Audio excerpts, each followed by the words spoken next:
দীপ্ত ছিল মাঝামাঝি, এদিক দিয়ে দাঁড়ানো ছিল দীপ্ত। ছাত্রকে প্রলোভন দেশি অস্ত্র টেটা রামদানি এদিক দিয়ে হামলা করছে।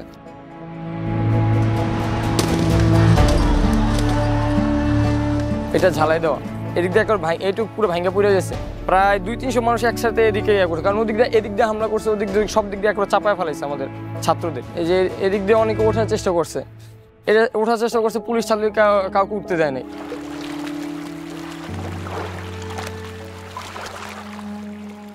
18 জুলাই সকাল 9:30 বাসার থেকে মানে কলেজে গেছিল।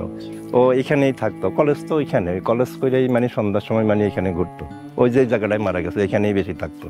এই নির্মমতা তো বলার মতো না, মানে অনেক ছেলেরাই মানে উঠে গেছে, উঠছিল ওইখান দিয়ে, মানে ওই জায়গাটা দিয়ে উঠছিল, পুলিশে বাড়ি দিয়া বা ছাত্রলীগের বাড়ি দিয়ে নামাইছে। আমি এমনই আমার কিন্তু মাঝে আমি বুঝতেই পারলাম না ও তো বিপদে বসে।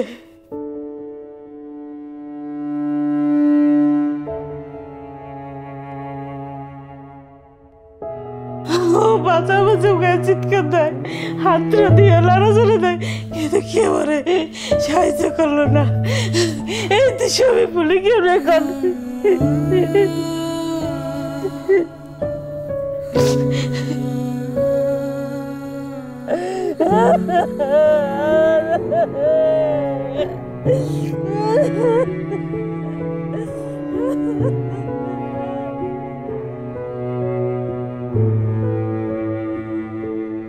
শান্ত কিন্তু অন্য একটা মানুষের চেয়ে আলাদা অনুভব করছি ও শহীদ হওয়ার পরে। ওর ফেসবুক প্রোফাইলে লেখাটা দেখলাম যে হৃদয়ে শাহাদাতের উচ্চাকাঙ্ক্ষা লালন করে সে হৃদয় কখনো হতাশ হয় না। বয়সে ছোট কিন্তু বড় বড় সিনিয়রদের সাথে চলাফেরা করছে।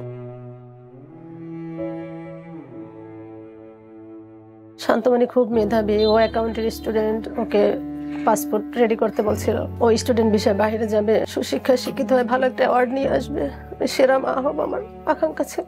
আল্লাহ তাআলা আমাকে এত বড় অ্যাওয়ার্ড দিয়েছে, আল্লাহ যেন তার শাহাদাত কবুল করে। একটু হাত কাটলে রক্ত বের হইলে শিলা ভাইলে ভাই কান্না করতো, যতক্ষণ রক্ত বের হতো ততক্ষণ সে কান্না করতো।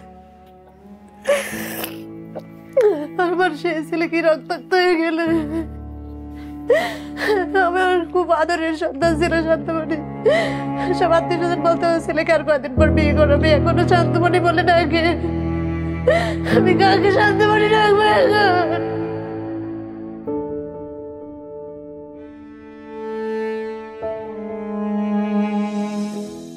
কতটা তুমি হারালে বন্ধু, কেঁদেছে অন্তর।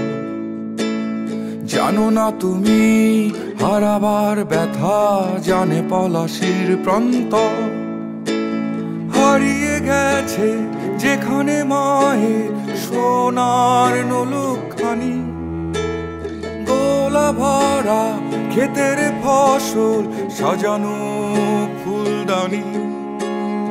এ হারানোর বেদনা তুমি রেখো অন্তরে, দেখবে তোমার দুঃখ লুকাবে পলাশির প্রান্তরে।